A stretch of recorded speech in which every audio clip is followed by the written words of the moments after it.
how have recent historical events affected the course of research in organizational psychology? Give an example of an event and the resulting outcome.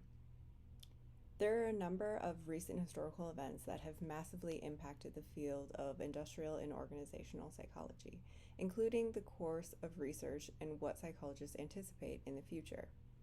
Events such as 9/11, the Barack Obama presidency, and the rapid development of communication and globalization have changed the landscape of organizations. Add into the mix that much of the population is aging, which means that a new cohort of workers are or will be stepping into leadership and management soon, as well as the fact that many people have stepped away from the traditional job or career model of a solitary 9 to 5 and into more of a gig or project-based freelancing type of career. And that landscape doesn't just look different, it looks like a completely different planet altogether. Jux and Britt highlight how much of the world has changed since the early days of industrial and organizational psychology. Even if you look at just one of the recent historical events, such as the rapid development of technology and communication, especially in the face of the worldwide pandemic, you start to see emerging trends in the workforce. When the pandemic hit, many jobs switched to work from home instead of the traditional office. Because technology and communication has advanced so significantly, it meant that many businesses didn't even miss a beat because employees could still have meetings and connect in a face-to-face manner via software like Zoom and Google Meet. Supervisors could track employee status and progress via chat boxes and apps that showed the employees' activity and productivity levels. Many companies even shifted to a completely remote model. This certainly implies a shift in the course of research in organizational psychology. As Jux and Britt discuss, moving forward, research will be much more complex and fast-paced, such as the recent research into how people are able to detach from work or the activities they look to help them recover from work.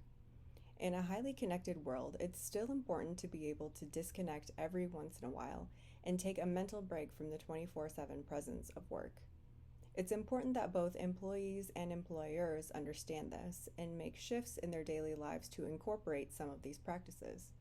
Otherwise, the potential for quicker and more holistic burnout will become an even bigger threat to the working community. Future research will probably lean even more into this to understand how the evolving working culture impacts us psychologically. Describe the socialization process for graduate students in your program. Is the program successful in socializing newcomers and creating job embeddedness? Socialization is the term used for the process of turning an individual from an outsider to a full-fledged organizational member.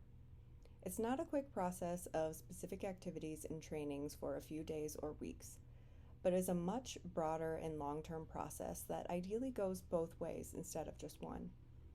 A core component of socialization is learning, and learning done in a multitude of ways so that the individual learns the culture of an organization in a more holistic sense.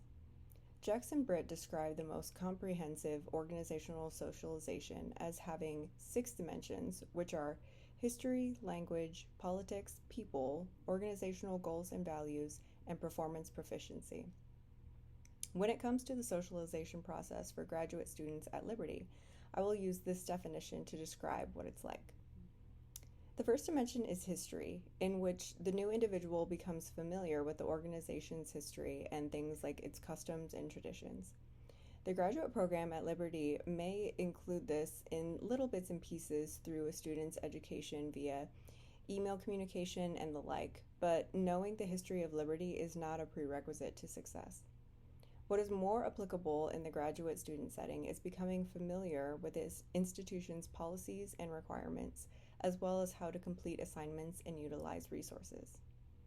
The second dimension is language, which encompasses the jargon and terminology that an organization frequently utilizes. Liberty has a few terms that are specific to the institution, but by and large, the jargon used is comparable to most graduate programs. The third aspect of socialization is politics, which encompasses the unwritten rules that dictate behavior within the organization. There are a few unwritten and written rules at Liberty that students catch on to eventually. When starting, it can be tough to get a good bearing on assignments, discussion boards, emails, and doing things like accessing the online library. But once it's been a few weeks or months, students start to understand the flow of the program and who to go to for information. The fourth dimension is people, which includes the people in your department or group and then the people that belong to the organization as a whole. As a graduate student, you have an opportunity to virtually meet the students in your course or courses, as well as the professor via discussion boards and announcements.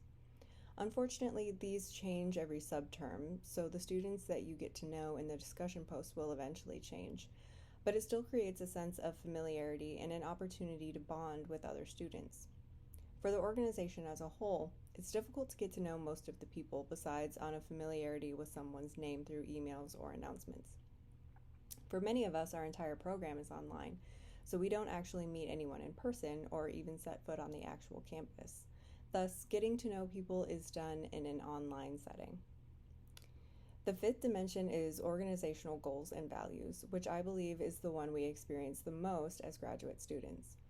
At the start of every course, we read Liberty's policies and take an exam that certifies that we have read and are familiar with the values and procedures that Liberty has in place. We infer organizational goals and values through organizational communications as well as course content and assignments. Essentially, organizational goals and values is the bread and butter of a graduate student's socialization process at Liberty. Finally, the sixth dimension, performance proficiency, is also a pillar of socialization for graduate students at Liberty. Students learn quickly that they must do the work and do it well, or they won't be a student for very long. It takes understanding of expectations as well as an acquisition of specific skills to be able to perform to the standards necessary for success. A graduate student can meet every other dimension of socialization, but if they fail to obtain this one, they will ultimately fail at socialization altogether. The goal of socialization is embeddedness, or the degree to which professionals feel as though they fit in, feel connected to others in the organization, and feel as though they would lose out on something by leaving, as Jex and Britt put it. Overall, I think Liberty is successful at making graduate students have a sense of embeddedness. We all come in knowing that school is temporary, a stepping stone to get to the next place in our careers. But while we're here, Liberty does well at making us feel as though we belong, for however long that ends up being. How could an organization reduce or prevent work-family conflict? Work-family conflict, as described by Jex and Britt, is a concept that encompasses both the work-to-family and family-to-work conflict, in which the demands of either work or the family are incompatible with the demands of the other. A couple examples would be a parent needing to leave work in time to pick up their child from school or after-school activities, or a parent needing an option to work from home or to use PTO to care for a sick child. There are a few ways in which organizations can reduce or prevent work-family conflict. According to Jex and Britt, one of the best ways is to redesign the job to better fit with the employee's needs and to introduce family-friendly policies and benefits that help to increase the balance between work and family. Examples of family-friendly benefits could be things like unlimited PTO, remote or flex time opportunities, on-site daycare for children, or in an extreme example, on-site daycare for pets, on-site amenities like restaurants or gyms, options such as job sharing, as well as other benefits specifically tailored to children, partners, or elder care. In addition to offering the benefits, organizations must ensure that they maintain positive attitudes when employees actually use the benefits offered to them. Some companies are notorious for offering seemingly wonderful employee benefits and yet punishing employees when they actually utilize them. This attitude as a whole is counterproductive because it essentially nullifies the benefits and leaves employees just as susceptible to work-family conflict as they were before, which could lead to their early exit from the company in favor of one that actually encourages its employees to use the benefits they offer.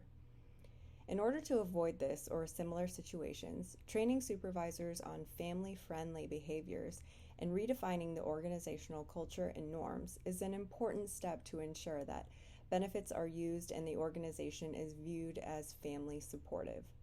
Companies that are viewed as family supportive often attract better talent and actually end up saving money because employees are willing to accept a lower starting pay in exchange for the family-friendly benefits. Imagine you've been asked to develop a performance assessment program for employee development. What techniques could you use to adequately evaluate employee performance as comprehensively as possible? One of the first things to recognize when it comes to job performance is that job performance is not only the job-specific tasks that employees complete while at their place of employment. According to Jackson Britt, job performance is more comprehensive, including all the behaviors that employees engage in while at work that contribute to organizational goals. A popular model of job performance was created by Murphy and utilizes dimensions of an individual's job that are both in role, meaning directly related to their job-specific tasks, and also extra role, meaning that they pertain to the behaviors and activities that the individual engages in within the organization that are not a part of their job-specific tasks. If I had to develop a performance assessment program for employee development, I would utilize the performance dimensions within Murphy's conceptualization in order to accurately evaluate employee performance. The first performance dimension is in role and is concerned with task-oriented behaviors. This performance dimension assesses how well the employee performs major tasks associated with their job. Most employers want to know that as a base level, the employee is completing the tasks that they are being paid to complete. Thus, it makes sense that it is the first thing to check off when evaluating someone because the extra role dimensions don't matter if the employee isn't meeting the job expectations themselves. The second dimension is extra role and is concerned with interpersonally oriented behaviors. This means that it evaluates all interpersonal transactions that occur on the job. This could be interactions with customers, with other employees, or with supervisors. It also entails the extent to which the employee maintains overall positive interpersonal relations with coworkers. This gives a good indication of how much of a team player an employee is and whether they provide a pleasant view of the company to outsiders. The third dimension is extra role and is concerned with downtime behaviors. This includes the behaviors that employees engage in outside of work that affect or influence job performance negatively. These are termed as counterproductive behaviors and include things like drug or alcohol abuse or criminal behavior and activities. This is an important dimension to keep tabs on because an employee who engages in this type of behavior is at risk of being absent from the worksite habitually or permanently in the case of incarceration due to their actions. The fourth dimension is also extra role and is concerned with destructive or hazardous behaviors. These are similar to downtime behaviors but involve behaviors and actions while on the job, such as safety violations, accidents, and sabotage. In regards to the actual assessment, performance can be measured via pencil and paper tests, job skills tests, on-site hands-on testing, off-site hands-on testing, high-fidelity simulations, symbolic simulations, task ratings, and global ratings. According to Jackson Britt, the two most commonly used are ratings of employees' performance on specific tasks and ratings of overall performance on the job. I would do something similar to Van Dyne and Lapine and assess in-role, i.e. tasks, and extra role, i.e. non-task behaviors, performance by having employees, their coworkers, and their supervisors respond to items assessing different aspects of performance.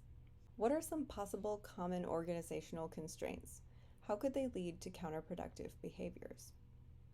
According to Jackson Britt, counterproductive work behaviors are those that are willfully done acts that harm or are intended to harm organizations or people within organizations. The important thing to note about counterproductive work behaviors are that they must be consciously decided on and engaged in behaviors, and that the intention is not what is important. It is whether or not the action or behavior actually did cause harm, directly or indirectly, to an organization or a person within the organization. The causes of counterproductive work behaviors, according to Jackson Britt, can generally be sorted into two broad categories: person-based and situation-based.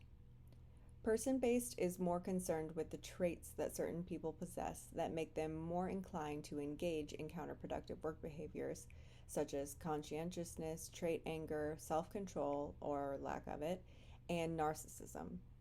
Situation-based causes are more concerned with things like opportunity, norms, stressful conditions, and injustice. In other words, the circumstances and situations that open the door for people to act out or feel justified in acting out against an organization. Withdrawal, or an attempt by an employee to physically withdraw from work, and abuse towards others, including workplace incivility, abusive supervision, and social undermining, are the two most common forms of counterproductive work behaviors.